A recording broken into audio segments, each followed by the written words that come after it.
Hey everybody, welcome back. My name is Josh Bisson. I am honored to be the host today for Light Up for Literacy, the telethon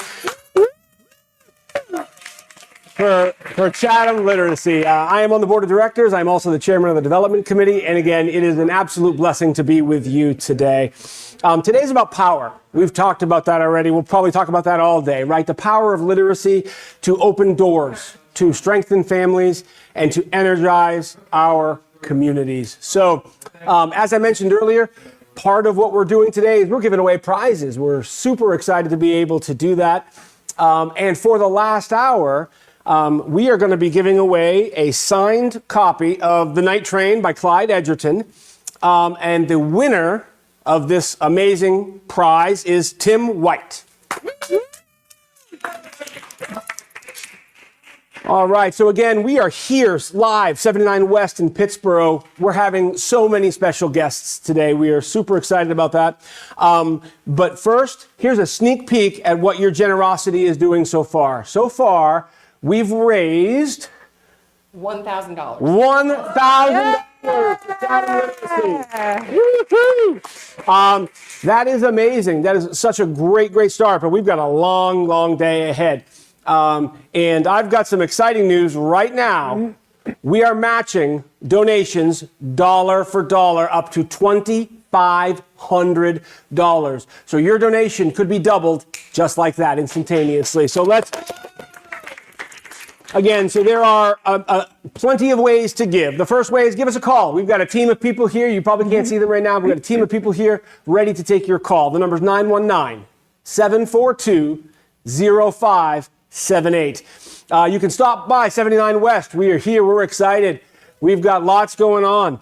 And you can visit us online, chathamliteracy.org/donate. chathamliteracy.org/donate. So let's get to why we're here. We're here to really talk about Chatham Literacy and all the amazing programs that we have. So our first guest this hour is our very own citizenship coordinator, Leslie Ocampo. Hi, how are you? Good to see you. So tell us a little bit about the citizenship program at Chatham Literacy. So for our citizenship program, what we do is we help citizenship applicants, both study for their test and apply for their citizenship through an application called the N400. Very cool. So what are the core goals of the citizenship program? So the citizenship program, what we aim for is to fully prepare each applicant for the citizenship test and all of its components. Awesome. So what steps do learners take from the first class for testing success? So for testing success, what they'll do is they'll go to class, and in class they will learn about what the citizenship test entails, which includes civics questions that they must answer. They also have to have a one-on-one conversation with their interviewer. So they should be able to answer questions about their life, their lifestyle, what they've done for the past 5 years. And they're also learning interview skills, right? Even though it's a nerve-wracking process, they need to be calm, collected, cool, having memorized their answers, all of that good stuff. And they're learning all that with their tutor. Well, they're probably far more prepared than I am for that. I think most of us, yes. So what barriers do learners face, and how do you help them overcome those barriers? So there can be, and it depends on the learner, various barriers from transportation. Some people have a hard time making it to class, to childcare. A lot of our students or a lot of our applicants are women. And if the kids are in school or if they are only available in the evenings, then where do the kids go? Also financial barriers. The citizenship process costs money, right? The application costs money. Getting to the citizenship interview costs money. So that can be a barrier as well. Those are tough sometimes to overcome. For sure. So your generosity matters. We thank you for that. And how can tutors and partners best support citizenship students? They can support us various ways. One, by signing up to be a tutor. for sure. Our tutors are the ones who deliver the actual tutoring services. And the more tutors that we have, the more services we can offer to different students in all of the county, as well as donating for financial support so that we can help our students achieve that particular goal. Tutors are absolutely amazing people. And in fact, I think you brought a tutor with you today. Is that We correct? did. All We right. did. So who'd you bring with you today? We brought our very own Lily Bravo. Woo, Lily! Good morning. Good morning. Oh, good. We're going to get you mic'd up. You hold on just 1 second. All We'll get you squared away. And again, thank you so much, Leslie. We really appreciate all that information. Citizenship is certainly something that that is so much needed in our area today. So, Lily, welcome. Welcome. Good to Thank see you. Good to Thank see you very much. So, what drew you to tutoring in the citizenship program? Well, I'm a retired teacher, and a friend of mine is also retired. And what was she doing? She was tutoring with Chatham Literacy. And she invited me to attend a couple of her sessions, like with her students. So I immediately just fell in love with being able to then, now that I'm out of the formal classroom, but which I enjoyed tremendously, to be able to use my knowledge and skills and my passion for learning or helping others to learn with an organization that is so worthy, of people being able to donate their time. I love that. I love your heart. Thank you for sharing that. And speaking of sharing, can you share a moment with a learner that maybe captured the impact of this work? Well, gosh, there are just so many. One, when a student is, for example, they're getting ready to take the exam. When they pass the exam, that's only part of becoming a citizen. And so they're excited about that.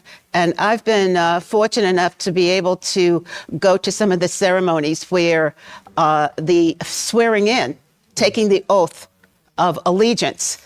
You're not a citizen after you pass a test. You're not a citizen until you take the oath of allegiance. And going to that and watching your student take the oath of allegiance it really brings tears to your eyes. They are so happy because it means not only so much to them, but to their families.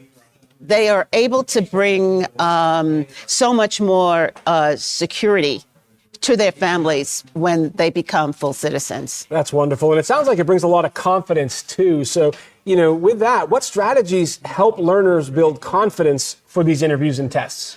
Okay, one, I think that what is a challenge, I think, for any teacher is being better able to understand the best way that your student learns. So understanding the best way that student learns, using those strategies to support that, and then understanding many of the challenges that Leslie had mentioned, so that you're able to work fully with the student, totally as a person, not just as a learner, but with all of the things that make up that person, and the support that literacy volunteers gives, like through Leslie, through Vicki, and the other Oscar, that's there. It's just, wonderful. So Your heart comes through, Yeah. and I love that. So if somebody were considering becoming a tutor, what advice would you give them? one, wanting to make a commitment, feeling that that they have a passion for teaching, a passion for helping people, a passion for even learning more. You can't feel that, because you're the teacher, that you know everything. Right. That it's also a learning and opportunity for you. And I think that being able to give the time, because you need to be consistent with the time. If you're supposed to meet with your student on like every Tuesday at, let's say 4 p.m., make sure it's unless something absolutely just comes up. You can't just make the commitment and then every other week you're making excuses about not being able to meet with your students. So consistency and being able to commit to that and your personal commitment, to helping. Well, Lily, I got to tell you, on behalf of the board of directors, we cannot thank you enough for all that you do. You are absolutely making a difference in the community and in the lives of your students. So thank you so much. Thank you. Wow. All right, so let's get a quick check on things before we move on to our next guest. So again, we're continuing to receive calls at 919-742-0578. And again, we are online, chathamliteracy.org/donate. And again, we are in a $2,500 match window right now, so every dollar is being doubled instantaneously. So we'd really love to hear from you right now. Please do not wait. Your giving means more than you will know. Citizenship and all the other topics we're going to talk about today are so greatly needed here in Chatham County, across North Carolina, and honestly around our country. So, with that, our next guest is certainly a VIP here at Chatham Literacy. Let's welcome Pittsboro Commissioner John Foley. Well, how you doing? Good to see you. Good to see you. So, why is adult literacy a priority for Pittsboro and Chatham County? Before we start that question, I just want to give a shout out to our phone bank. They're just doing an excellent job.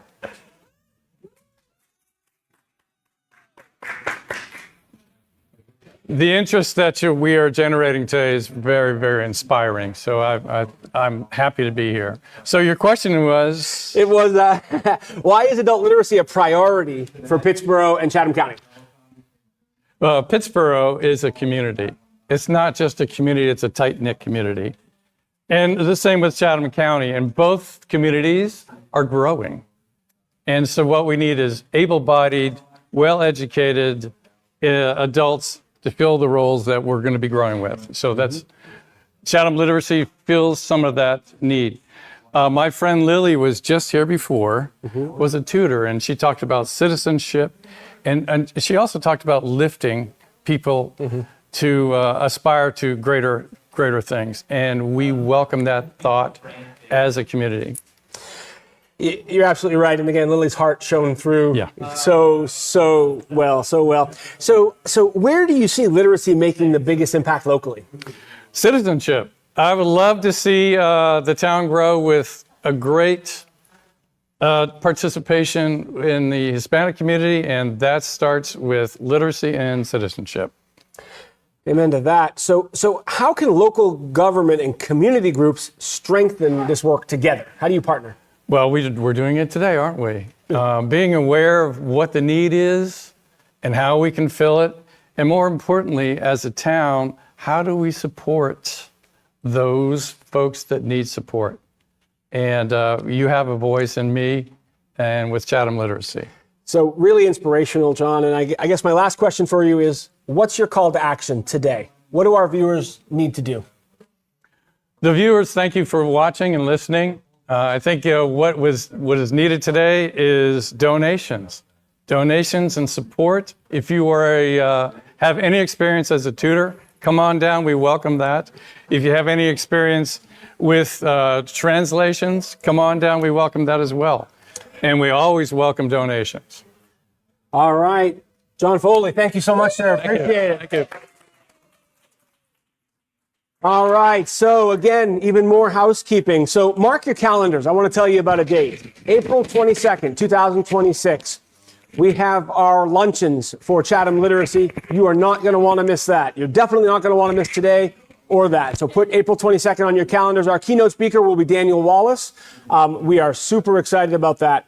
And again, reminder, don't forget, we're in a match window right now, dollar for up to $2,500. So, hurry up, to your phone, your computer. Again, 79 West, we got a room full of people. We are, again, blessed to have so many volunteers, as John pointed out. And so that's it for this hour. Coming up at 2 o'clock, something extremely near and dear to my heart. So we're going to be talking with Loida Estrada, our financial literacy program coordinator, LaVeja Ely from First Horizon Bank. And before we sign off, I do have one more thing.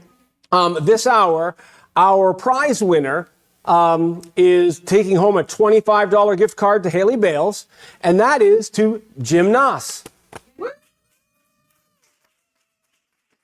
All right, so again, my name is Josh, coming to you live from 79 West.